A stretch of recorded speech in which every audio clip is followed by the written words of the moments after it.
लेकिन मेरे आंख से तो आंसू बह रहे थे। और ये समझिए, ये सॉरी, देखिए रोने से कुछ नहीं होना है। मैं एक बेटी का बाप हूँ, मैं समझता हूँ एक महिला का सम्मान क्या होता है, उसके शरीर के साथ छेड़छाड़। सॉरी, बंद करिए। ये वो लोग नहीं समझेंगे जो लोग जिनका अपना घर नहीं है, जिनकी बीवी नहीं है, जिनके बच्चे नहीं हैं, वो नहीं समझेंगे कि एक बेटी का दर्द, एक बहन का दर्द, एक औरत का दर्द क्या होता है। वो क्या समझेगा जो जिसका अपना कोई परिवार नहीं है, तो वो तो यही है, नहीं समझ सकता है। ये राम राज्य है ना, राम राज्य में तो सब रोएगा, राम राज्य में सबको रोना है एक दिन। शंबुक भी रोएगा राम राज्य में।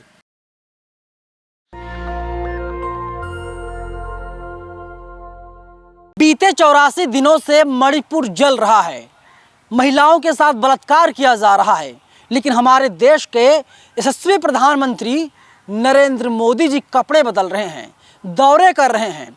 कभी वे गुजरात जाते हैं, कभी फ्रांस जाते हैं, कभी अमेरिका जाते हैं, तो कभी पहुंच जाते हैं राजस्थान, और राजस्थान की सरकार पर जम करके हमला बोलते हैं, हल्ला बोलते हैं और कहते हैं कांग्रेस की सरकार को उखाड़ फेंकिए, क्योंकि कांग्रेस की सरकार गरीबों की सरकार नहीं है, कांग्रेस की सरकार देशवासियों के खिलाफ है। आज मैं इन्हीं सब मुद्दों पर बातचीत करूंगा। मेरे साथ हैं डॉक्टर ओम सुधा। आप जानते होंगे लगातार बहुजन समाज की आवाज़ को बुलंद करते रहते हैं। कैसे देखते हैं आप, नरेंद्र मोदी जी दौरे पर चले जाते हैं, मणिपुर देश का एक हिस्सा है, वो जल रहा है, बलात्कार हो रहा है। अभी मैं पुलवामा हमले के बाद जो नरेंद्र मोदी का छपा था, मोदी आफ्टर पुलवामा, टेलीग्राफ में उनकी तस्वीरें छपी थी। तो पुलवामा हमले के बाद जो उनकी तस्वीरें आई है अलग अलग कपड़ा बदलते हुए और हंस रहे हैं, ठहाके मार रहे हैं, वो टेलीग्राफ ने छापा था, मैंने नहीं छापा है, न मैंने वो तस्वीरें खींची है।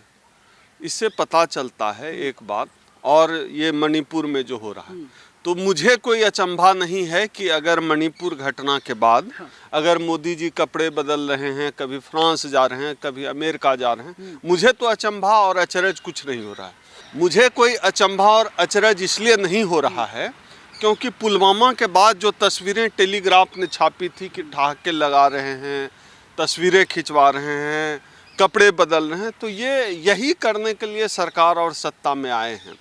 और ये व्यक्ति कितना जो है असंवेदनशील है, असंवेदनशीलता की जो प्रकाष्ठा है वो हमने पुलवामा के बाद ही देख लिया था। तो मणिपुर वाले के बाद कोई ज़्यादा अचंभा हो नहीं रहा है। टेलीग्राफ ने बहुत ज़्यादा हिम्मत दिखाई जब मणिपुर पूरा मामला हुआ, हालांकि भी चल ही रहा है। तो नरेंद्र मोदी का जब बयान आया तकरीबन 77 दिनों के बाद, टेलीग्राफ ने घड़ियाल छाप दिया और उसके आंसू निकल रहे हैं। ये हिम्मत तो टेलीग्राफ वालों के पास है और टीवी चैनल वालों के पास तो नहीं है। बिल्कुल होगी ही नहीं भैया, जो उनके टुकड़ों पर पलते हैं उनकी हिम्मत कैसे होगी। नेशनल दस्तक क्यों इस पे खबर कर रहा है, इस पे चर्चा कर रहा है? क्योंकि नेशनल दस्तक बहुजन समाज के फंड से चलता है, पैसे से चलता है, सहयोग से चलता है। नेशनल दस्तक भी अगर इस सरकार के टुकड़े से चलता तो आप भी नहीं दिखाते। जाहिर सी बात है, यह जो मनु मीडिया है, यह जो ब्राह्मण मीडिया जिसको जनेऊ मीडिया हम लोग कहते हैं, यह मीडिया, इसको गोदी मीडिया भी इसीलिए कहा गया है क्योंकि वह मनुवाद की गोद में खेलता है, जनेऊ की गोद में खेलता है। यह मीडिया क्यों दिखाएगा? इनको वहाँ से सहयोग मिलता है, पैसे मिलते हैं, Y+ सिक्योरिटी मिलती है, Z+ सिक्योरिटी मिलती है, फंडिंग मिलती है, सुरक्षा मिलती है, क्यों उनके खिलाफ जाएंगे? और यह जो पूरा तंत्र है, पूरा जाल है, यह जाल जो है सरकार को बचाने के लिए मीडिया बुनती है। मैं सुप्रीम कोर्ट के वकील महमूद प्राचा से बात कर रहा था, उन्होंने साफ तौर पे कहा कि ये सब कुछ प्री प्लान्ड है और RSS बीजेपी की देन है। नागपुर में इसकी पटकथा लिखी गई थी। गलत क्या कहा आप बताइए? यह जो पूरा खेल चल रहा है, शेड्यूल ट्राइब को जो है शेड्यूल ट्राइब में आप OBC को डाल रहे हैं, और जम्मू कश्मीर जैसे स्टेट में जो पहाड़ पर जो सवर्ण रहते हैं, उन अभी 3 दिन पहले बिल आया, संसद में पेश हुआ है परसों बिल, जो पहाड़ पर जो सवर्ण है रहने वाले, पहाड़ पर उनको भी आदिवासी बना दिया जो सवर्ण हैं, क्योंकि वो पहाड़ पे रहते हैं। तो इस तरह से जो एससी और एसटी का स्टेटस डिल्यूट करके पूरे देश में यह जो सरकार करे, ये क्या है? ये तो दंगे भड़काने के लिए सरकार प्री प्लान्ड है सारी, चाहे मणिपुर की बात हो चाहे जम्मू कश्मीर की बात हो। ये क्या है? आप एससी एसटी में डाल रहे हैं सवर्ण को, जनरल को। इसका मतलब है आप जो है गृह युद्ध कराना चाहते हैं। आप चाहते हैं कि schedule caste, schedule tribe, general सब आपस में लड़े मरे कटे। आरोप लगा रहे हैं आप? नहीं, ये एक सच्चाई है ना, ये डिल्यूट कर रहे हैं ना। आप जनरल को डाल रहे हैं ना जम्मू कश्मीर में, जो पहाड़ पर रहने वाले सवर्ण हैं। हमारे जम्मू कश्मीर के प्रदेश अध्यक्ष RK कलसोत्रा जी लगातार इसकी लड़ाई लड़ रहे हैं। कल हमने इसके लिए जो है भारत के महामहिम राष्ट्रपति जी को, प्रधानमंत्री जी को, सबको चिट्ठी लिखा हमने कन्फेडरेशन की तरफ से कि यह जो है गलत हो रहा है। आप सवर्ण को कैसे डाल सकते हैं शेड्यूल का ट्राइब में, कैसे डाल रहे हैं? ये क्या हो रहा है? एक तो हमारा जो हक है आबादी के हिसाब से, जो हमारी भागीदारी है, वो तो आपने दी नहीं अब तक। और आप बात करते हैं आदिवासी को तो राष्ट्रपति बना दिया गया देश का, और क्या चाहिए आप लोगों को? सिर्फ आप लोग अपना एजेंडा चलाना चाहते हैं, नैरेटिव सेट करना चाहते हैं। आपने राष्ट्रपति बना दिया, लेकिन वाइस चांसलर कब बनेगा आदिवासी?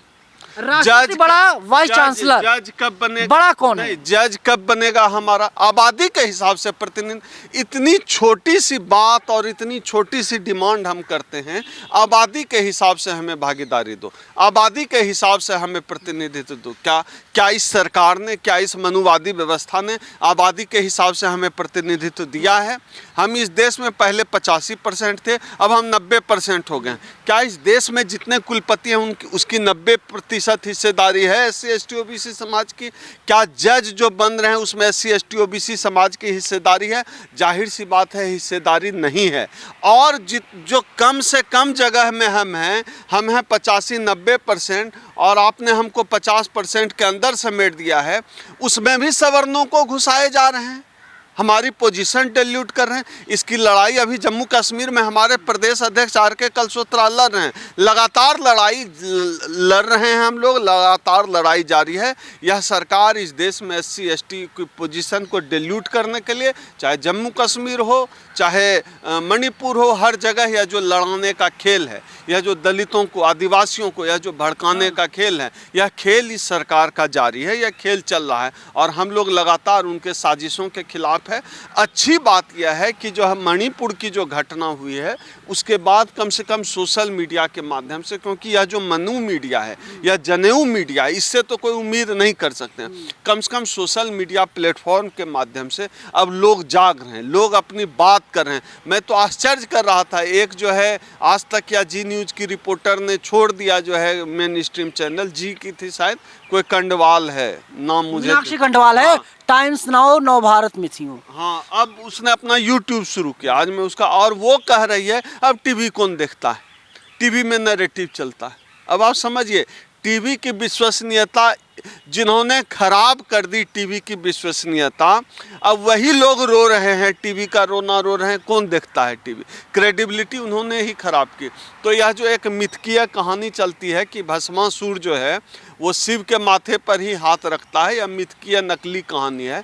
वो आप इसको प्रतीक में देखिए, इस मीडिया ने खराब किया अपना चाल चरित्र और क्रेडिबिलिटी, आज वो लोग भी रो रहे हैं। तो मीडिया तो विश्वसनीय है नहीं, सोशल मीडिया विश्वसनीय। और मुझे लगता है आज बहुजन समाज के सामने सबसे बड़ा विश्वसनीय चैनल जो हमारा नेशनल दस्तक है, इसको हम लोग अपना चैनल कहते हैं, ये किसी और का चैनल नहीं। तमाम लोगों से मिलता भी हूँ। आपके हाथ में माइक है तो यह चैनल आपका नहीं है, यह चैनल हमारा है। तो समाज विश्वास क्यों जगा?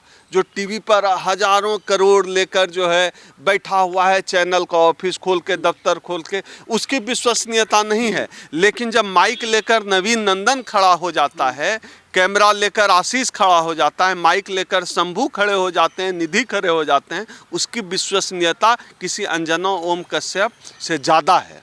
तो इस मीडिया ने मणिपुर के सवाल को उठाया, जनता तक पहुंचा है यह सवाल। लगातार हम आवाज़ उठा रहे हैं मणिपुर की। लेकिन एक बात बताइए, नरेंद्र मोदी तो कह रहे हैं कि मैं बहुत दुखी हूँ, बहुत मुझे बुरा लग रहा है जो कुछ हुआ मणिपुर में। अभी इसका जवाब तो आपने ही दे दिया, क्यों जब कह रहे हैं कि मैं दुखी हूँ, बुरा लग रहा है, रो रहे हैं। मैं तो कुछ नहीं कर रहा हूँ, टेलीग्राफ ने घड़ियाल का रोते हुए जो है फोटो छाप दिया। अब घड़ियाल का जो रोने का फोटो है उसके पीछे मैंने साइंटिफिक थोड़ा रिसर्च किया। पहले यह माना जाता था घड़ियाल जब किसी शिकार को खाता है ना, उस दौरान जो है उसके आंख से आंसू बहता है। तो पहले जब साइंस डेवलप उतना नहीं किया था तो उस समय माना जाता था चूंकि उसने हत्या कर दी इसलिए रो रहा है घड़ियाल। लेकिन बाद में पता चला कि वो जो है रो नहीं रहा है घड़ियाल, वो ऑटोमेटिक है, उसके शरीर में ऐसा परिवर्तन होता है, उसके मांसपेशियों का खिंचाव ऐसा होता है, जिस समय वो खाना खाता है उस समय उसके आँख से पानी निकलने लगता है। तो नकली रोना है, वो रोता नहीं है, बस पानी कन्हैया निकल। कुमार की भाषा बोल रहे हैं। कन्हैया कुमार ने जैसे कहा कि गधे के पास भी दो आंख होते हैं, मोदी जी के पास भी दो आंखें हैं। नहीं, गधे से जो है मोदी जी की मैं तुलना नहीं करना चाहूँगा। वो आदरणीय प्रधानमंत्री, हमारे देश के प्रधानमंत्री हैं, और गधा भी बड़ा प्यारा जीव है, इतना शरीफ सज्जन जीव है, उससे क्यों किसी की तुलना की जाए भाई। गधा मुझे बहुत पसंद है, कितना प्यार से काम करे, गधा बहुत अच्छा जीव है। गधे से मोदी जी की तुलना नहीं करनी चाहिए। अब जो है कन्हैया कुमार सवर्ण है, प्रिविलेज है, वो कुछ करते हैं, हम जैसे लोग नहीं कर सकते। सम्मान करते हैं, हम लोग प्रधानमंत्री जी का बहुत सम्मान करते हैं भाई। गधे से ईरानी जी नाम सुना है आपने? कौन ये ईरानी है? इसमें ईरानी केंद्रीय मंत्री हैं, वे कहते अच्छा, हैं जिन्होंने रोहित वेमुला के लिए चिट्ठी, रोहित वेमुला के खिलाफ जिन्होंने चिट्ठी लिखी थी। अच्छा, हाँ हाँ जी। तो ईरानी जी कह रहे हैं कि राहुल गांधी जब मणिपुर गए थे उन्होंने वहां पर आग लगा दी और इसीलिए मणिपुर जल रहा है।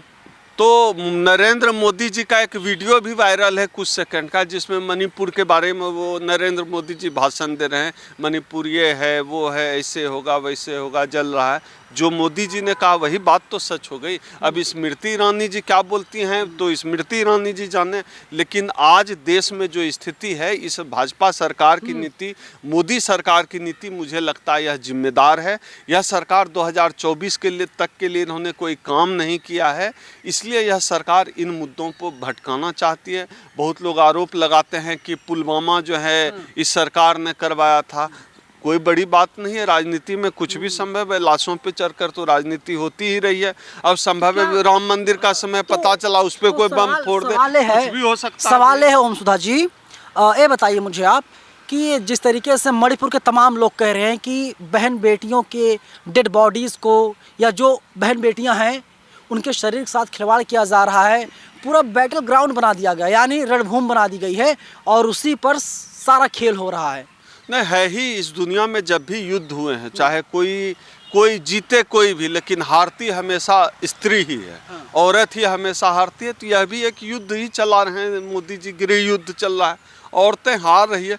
मुझे तो आश्चर्य लगता है जो लोग आज वहाँ मणिपुर में जो घटना हुई, 2 महिलाओं के साथ जिस तरह की घटना हुई, उसको भारतीय जनता पार्टी की महिला नेत्री जो है डिफेंड कर रही है। कितने बेशर्म लोग हैं ये, पता नहीं इनके घर में कोई है कि नहीं। अच्छा, जब आपने पहली बार कोई डिग्निटी है, जब आपने पहली बार मैं नवीन भाई, मैं इस पे मेरा दर्द तो इसलिए है क्योंकि मैं एक बेटी का बाप हूँ, मेरी 2 बहन है, मैं समझता हूँ महिला क्या होती है। जब मेरी बेटी है, मेरा सवाल ले लीजिए, जब आपने वो वीडियो देखा, तकरीबन आधे मिनट का वीडियो था, तो दिमाग में सबसे पहला ख्याल क्या आया? पता नहीं क्या आया, लेकिन मेरे आंख से तो आंसू बह रहे थे। और ये समझिए, ये सॉरी, देखिए रोने से कुछ नहीं होना है। मैं एक बेटी का बाप हूँ, मैं समझता हूँ एक महिला का सम्मान क्या होता है, उसके शरीर के साथ छेड़छाड़। सॉरी, बंद करिए। रुमाल दे दो भाई।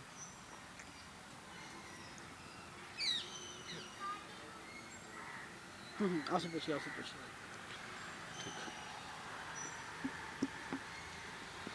ये वो लोग नहीं समझेंगे जो लोग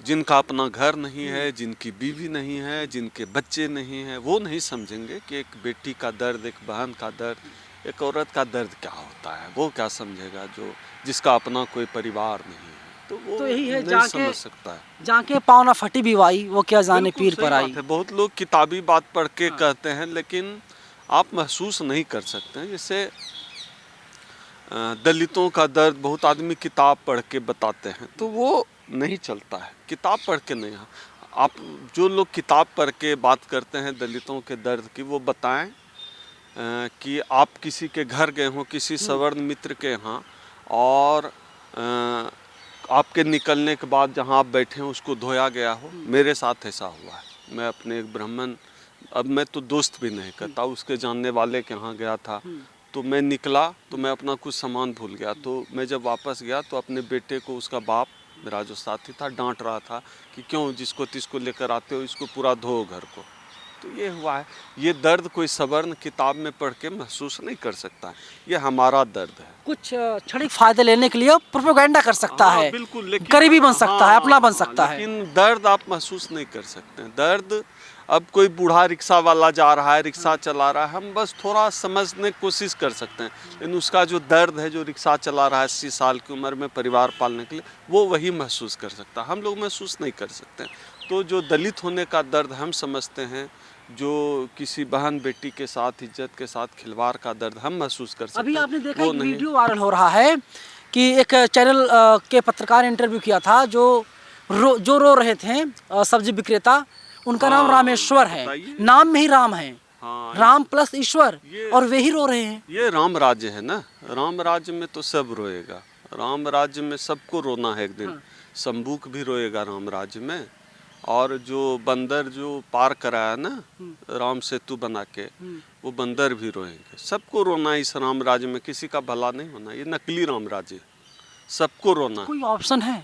क्या ऑप्शन है? कुछ जनता के बीच से ऑप्शन निकलेगा ऐसा नहीं। जब हिटलर का आप वीडियो देखिए, जब उनकी सभा होती थी हिटलर की, तो कैसे जो है लोग सभाओं में टूट पड़ते थे हिटलर की सभाओं में, तो वही है। लेकिन तब कौन जानता था कि हिटलर को भी जानना होगा।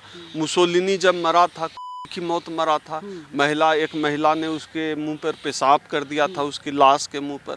तो जाना सबको होता है, सबको जाना होगा। टाइम सबका आएगा।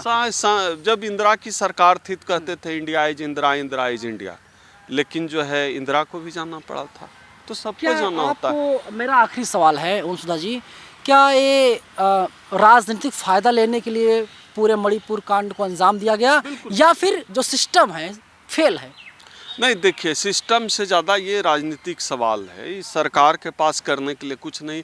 आप मेन स्ट्रीम टीवी चैनल देखिए, कोई पाकिस्तान की लड़की भाग के भारत आ गई है, कोई भारत से पाकिस्तान भाग के चला गया है, मणिपुर में हिंसा, मंदिर मस्जिद, हिंदू मुसलमान, ये पूरा प्रोपेगेंडा ही जो इस सरकार के द्वारा चलाया गया है। यह 2024 की इनकी तैयारी है, क्योंकि इन्होंने जनता के हित के लिए तो कुछ किया नहीं है। इसी तरह फालतू प्रोपेगेंडा करके जनता का ध्यान भटकाए रखेंगे, मूल सवाल पीछे रह जाएंगे, और आने वाला चुनाव ये राम मंदिर पे करा देंगे। बिल्कुल, 2024 में चुनाव होना है, और अब ज़्यादा वक्त नहीं बचा है, तकरीबन 7, 8, 9 महीने का वक्त बचा है जब पूरे देश में आम चुनाव होगा। लेकिन सवाल वही है कि सरकार असल मुद्दों पर कब बातचीत करेगी, और टीवी वालों को तो थमा दिया गया है। भैया आप जाइए, ज्योति मौर्य कीजिए, सीमा हैदर कीजिए, और अंजू कीजिए, इसके अलावा आप और कुछ मत देश को दिखाइएगा, और देश की जनता अंजू, सीमा हैदर और ज्योति मौर्य में फंसी रहेगी। और मणिपुर इतना सेंसिटिव मामला है, इतना बड़ा मुद्दा है, लेकिन उस पर बातचीत करने के लिए कोई तैयार नहीं है। अपोजिशन की तरफ से जब खड़गे साहब सदन में होते हैं, वे आरोप लगाते हैं, कहते हैं कि उनके माइक को म्यूट कर दिया गया क्योंकि वो बोलना चाह रहे थे, और सरकार सच नहीं सुनना चाहती। आपको क्या लगता है कि क्या वास्तव में सरकार डरी हुई है, सरकार सहम गई है, सरकार को डर लग रहा है 2024 में बोरिया बिस्तर उनका बनना तय हो गया है? और मैं ओमसुधा जी से बात कर रहा था, जब मैंने एक सवाल पूछा, रोने लगे, आंखों में आंसू आ गए। आप समझते हैं एक मर्द की आंखों में आंसू कब आता है? हमें ज़रूर बताइएगा। कैमरा पर्सन आशीष के साथ मैं नवीन कुमार नंदन, national Dastak, north Avenue, Delhi. National Dastak की आपसे गुजारिश है कि अगर इसको बचाना चाहते हैं तो नेशनल दस्तक को सब्सक्राइब करने के लिए रेड कलर के सब्सक्राइब बटन को दबाएं, फिर बेल आइकन की घंटी दबाएं। नेशनल दस्तक को बचाने के लिए बहुत जरूरी है कि हर खबर को शेयर करें, लाइक करें, कमेंट जरूर करें।